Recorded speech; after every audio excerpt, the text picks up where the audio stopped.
Ang takbo ng buhay ay magulo. Pag-iisip mo nooy litong-lito. Ngunit nang tanggapin mo si Jesus, buong buhay ay binago niyang lubos.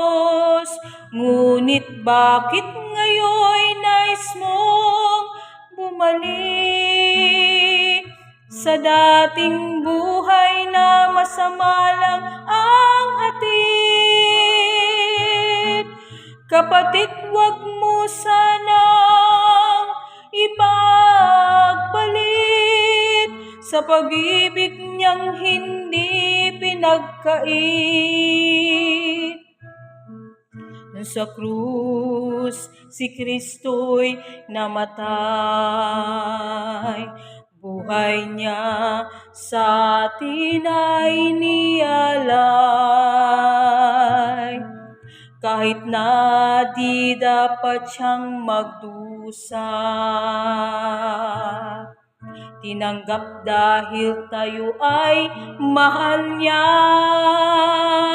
Ngunit bakit ngayon nais mong bumalik sa dating buhay na masama lang ang hatid?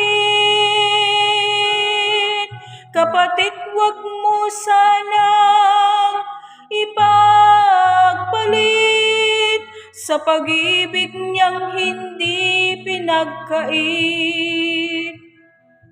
Suliranin ba sa'yo'y humahadlang upang ituloy ang iyong paghakbang kay Jesus? Katugunay nakalaan, magtiwala ka ng lubusan. Kaya't huwag nang isipin pang bumalik sa dating buhay na masamang inihatid. Kapatid, sana'y muli kang pahatid sa Diyos na wagasang pag-ibig.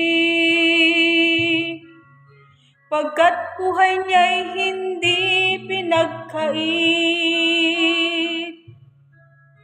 Pag-ibig niya'y huwag mong ipagpalit. Magpatuloy ka sa iyong pananalig.